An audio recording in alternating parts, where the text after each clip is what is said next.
പുഴു എന്ന സിനിമ ഇപ്പോൾ വീണ്ടും ചർച്ചയായിരിക്കുകയാണ്. മമ്മൂക്കയുടെ കാതൽ പോലെ തന്നെ വളരെ ഇൻറ്റൻസീവായി ചർച്ച ചെയ്യപ്പെടേണ്ട ഒരു സബ്ജക്റ്റ് തന്നെയാണ് പുഴുവിലും ചർച്ച ചെയ്യുന്നത്. ഈ ഒരു സാഹചര്യത്തിൽ പുഴുവിൽ ചർച്ച ചെയ്യുന്ന 5 സാമൂഹിക പ്രസക്തമായ കാര്യങ്ങൾ നമുക്കൊന്ന് നോക്കിയാലോ. പുഴുവിൽ ചർച്ച ചെയ്യുന്ന ഏറ്റവും പ്രധാനപ്പെട്ട ഒരു സബ്ജക്റ്റ് എന്ന് പറയുന്നത് ടോക്സിക് പേരൻറ്റിങ്ങിൻ്റെതാണ്. ഈ സിനിമയിൽ മമ്മൂട്ടി തൻ്റെ മകനോട് പെരുമാറുന്ന രീതികൾ കാണുമ്പോൾ നമുക്കെല്ലാം ഭയമാണ് തോന്നുന്നത്. എന്താണ് ടോക്സിക് പേരൻറ്റിംഗ് എന്ന് വളരെ വ്യക്തമായി ഇതിൽ കാണിക്കുന്നുണ്ട്. നമുക്കിടയിലും ഇങ്ങനെ ചിന്തിക്കുന്നവരും കുട്ടികളോട് ഇങ്ങനെ പെരുമാറുന്നവരുമുണ്ട്. ഈ സിനിമ കാണുമ്പോൾ അങ്ങനെയെല്ലാം പെരുമാറുന്ന പേരൻസിന് മനസ്സിലാകും താൻ കാണിക്കുന്നത് ശരിയല്ല, താൻ കാണിക്കുന്നത് എന്താണോ അതാണ് ടോക്സിക് പേരൻറ്റിംഗ് എന്ന്. അവർക്ക് അവരുടെ മോഡ് ഓഫ് പേരൻറ്റിംഗ് ചേഞ്ച് ചെയ്യാൻ ഈ സിനിമ വളരെയധികം ഉപകാരപ്പെടും. പുഴു ചർച്ച ചെയ്യുന്ന രണ്ടാമത്തെ സോഷ്യൽ പ്രോബ്ലം എന്ന് പറയുന്നത് ജാതീയമായ വെറുപ്പാണ്. ചില ഉയർന്ന ജാതിക്കാർ താഴ്ന്ന ജാതിക്കാരോടും ചില താഴ്ന്ന ജാതിക്കാർ ഉയർന്ന ജാതിക്കാരോടും മനസ്സിൽ വെറുപ്പ് സൂക്ഷിക്കുന്നവരുണ്ട്. അങ്ങനെ വെറുപ്പ് സൂക്ഷിക്കുന്നവരെ പറഞ്ഞു മനസ്സിലാക്കാനോ കൗൺസിൽ ചെയ്ത് നേരെയാക്കാനോ ഒന്നും പറ്റില്ല. കാരണം അതെല്ലാം ഒരു മാനസിക രോഗമാണ്, അല്ലെങ്കിൽ ഒരു മെൻ്റൽ സ്റ്റേറ്റ് ആണ്. അങ്ങനെ വെറുപ്പ് സൂക്ഷിക്കുന്നവരെ ആ രീതിക്ക് ട്രീറ്റ് ചെയ്യുക, അല്ലെങ്കിൽ അവരിൽ നിന്ന് അകന്നു നിൽക്കുക എന്നത് മാത്രമാണ് ഏക പരിഹാരം. അവരുമായി കൂടുതൽ ഇടപഴകുകയും അവരെ കൂടുതൽ കൗൺസിൽ ചെയ്യാൻ നോക്കുകയും ചെയ്യുന്നത് നമ്മുടെ തന്നെ അപകടത്തിന് കാരണമാകും. പുഴു സിനിമയിൽ മമ്മൂട്ടിയുടെ അനിയത്തി ഒരു താഴ്ന്ന ജാതിക്കാരുമായി പ്രണയത്തിലാവുകയും അയാളെ വിവാഹം കഴിക്കുകയും ചെയ്യുന്നുണ്ട്. എന്നാൽ സ്വന്തം ചേട്ടൻ ഇതൊന്നും അംഗീകരിക്കാൻ കഴിയാത്ത ഒരു മനോരോഗിയാണ് എന്ന കാര്യം മനസ്സിലാക്കാതെ പാർവതി അദ്ദേഹം താമസിക്കുന്ന വീടിനടുത്ത് തന്നെ വീടെടുക്കുകയും അടുത്ത് താമസിക്കാൻ വരികയും ചെയ്യുന്നു. മമ്മൂട്ടിയുടെ മനോഭാവം ശരിയല്ലെന്നും ഇതൊന്നും ഇന്നത്തെ കാലത്ത് വർക്കാവില്ല എന്നുമെല്ലാം മമ്മൂട്ടിയെ പറഞ്ഞു പഠിപ്പിക്കാൻ നോക്കുന്ന മമ്മൂട്ടിയുടെ അനിയത്തിയുടെ ഹസ്ബൻഡ് മമ്മൂട്ടിയുടെ കയ്യാൽ കൊല്ലപ്പെടുകയും മമ്മൂട്ടിയുടെ അനിയത്തിയും കൊല്ലപ്പെടുകയും ചെയ്യുന്നു. ഇതേപോലൊരു മെൻ്റൽ സ്റ്റേറ്റ് കീപ്പ് ചെയ്യുന്നൊരു മനുഷ്യന് ഇത് പൊറുക്കാനാവാത്ത തെറ്റ് തന്നെയാണ്. ഈ ഒരു മനോഭാവം നമ്മുടെ സമൂഹത്തിൽ ഇന്നും പലരും വെച്ചു പുലർത്തുന്നതാണ്. അങ്ങനെയുള്ള മനോഭാവമുള്ള ആളുകൾക്ക് ചികിത്സയില്ല, അല്ലെങ്കിൽ അവരെ കൗൺസിൽ ചെയ്ത് മാറ്റാൻ കഴിയില്ല. അവരിൽ നിന്നും അകലം പാലിക്കുക, അല്ലെങ്കിൽ അവരെ നിർത്തേണ്ടടുത്ത് നിർത്തുക എന്നത് മാത്രമാണ് പരിഹാരം.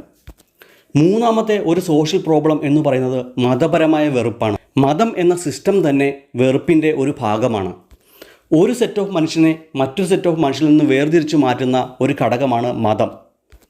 അതെപ്പോഴും ഉണ്ടായിക്കൊണ്ടേയിരിക്കും. മനുഷ്യർ ഒരു കൂട്ടമായി എവിടെയെങ്കിലും ജീവിക്കുകയാണെങ്കിൽ ഉറപ്പായും അവിടെ 1 or 2 മതം ഉണ്ടാകുക തന്നെ ചെയ്യും. മതം എന്നാൽ അഭിപ്രായം എന്നാണ് അർത്ഥം. ദൈവികമായ കാര്യങ്ങളിലോ അല്ലെങ്കിൽ മറ്റെന്തെങ്കിലും കാരണങ്ങൾ കൊണ്ടോ മതം ഉണ്ടായിക്കൊണ്ടേയിരിക്കും.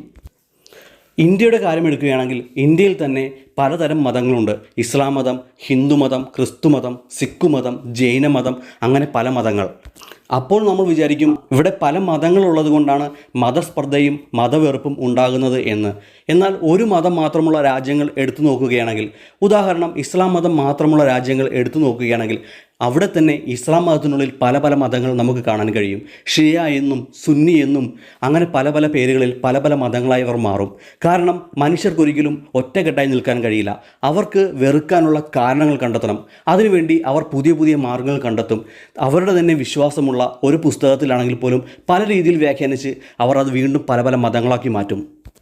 എന്നാൽ ഇങ്ങനെ വേർതിരിച്ച് നിൽക്കുന്നത് തെറ്റൊന്നുമല്ല. പക്ഷേ ഇങ്ങനെ വേർതിരിച്ച് നിൽക്കുന്നവർ തമ്മിൽ വെറുപ്പുണ്ടാകുന്ന രീതിയിലുള്ള സംഭാഷണങ്ങൾ ഉണ്ടാകുന്നതും ഒരാൾ മറ്റൊരാളെ വെറുക്കുന്നതും സത്യത്തിൽ ഒരു വലിയ സാമൂഹിക പ്രശ്നം തന്നെയാണ്. അതാണ് മതസ്പർദ്ധയ്ക്കും മത തീവ്രവാദത്തിനും മതലഹളകൾക്കും കാരണമാകുന്നത്. പുഴു എന്ന സിനിമ ചർച്ച ചെയ്യുന്ന 4ാമത്തെ സാമൂഹിക പ്രസക്തമായ കാര്യം എന്ന് പറയുന്നത് ഈ രീതിയിലുള്ള മാനസിക രോഗമുള്ള മനുഷ്യർ നമുക്കിടയിൽ വളരെ ബഹുമാനം നേടിക്കൊണ്ട് സാധാരണക്കാരെ പോലെ ജീവിക്കുന്നുണ്ടാവും. അവരുമായി ചർച്ചകളിലോ മറ്റു കാര്യങ്ങളിലോ ഇടപഴകുമ്പോൾ മാത്രമാണ് അവരുടെ ഉള്ളിലുള്ള ഈ മനോരോഗി നമുക്ക് വെളിപ്പെടുന്നത്. അതേപോലെ തന്നെ അങ്ങനെയുള്ള മനുഷ്യർ സമാന ചിന്താഗതിക്കാരായ മറ്റു മനുഷ്യരെ അവരറിയാതെ തന്നെ കണ്ടെത്തുകയും അവരുമായി ഒരു കമ്മ്യൂണിറ്റി മേക്കുകയും ചെയ്യും. ആ കമ്മ്യൂണിറ്റിയിലേക്ക് വ്യത്യസ്ത ചിന്താഗതിക്കാരായ മനുഷ്യർ കടന്നു വരികയാണെങ്കിൽ അത് അവരുടെ ജീവന് പോലും ഭീഷണിയായി മാറും.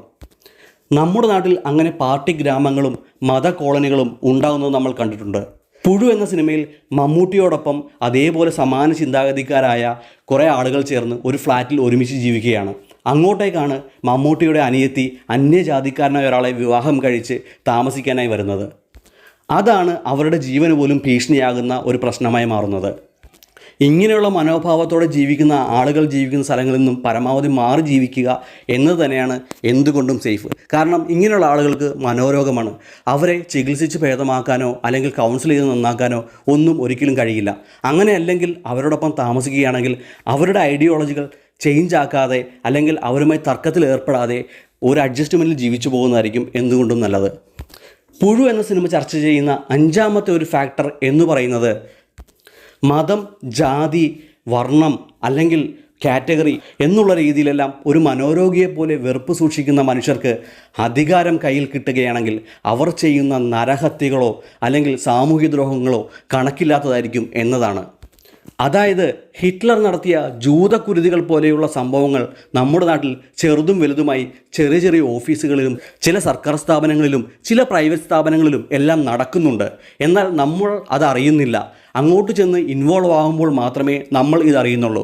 മനസ്സിൽ വെറുപ്പ് ഒരു മനോരോഗം പോലെ കൊണ്ടു നടക്കുന്ന മനുഷ്യർക്ക് അധികാരങ്ങൾ കിട്ടുകയാണെന്നുണ്ടെങ്കിൽ അവരുടെ കീഴിൽ ജോലി ചെയ്യുന്ന മനുഷ്യർക്ക് അല്ലെങ്കിൽ അവരുടെ അധികാര പരിധിക്കുള്ളിൽ വരുന്ന ആളുകൾക്ക് ഒരിക്കലും മനസ്സമാധാനം കിട്ടണമെന്നില്ല.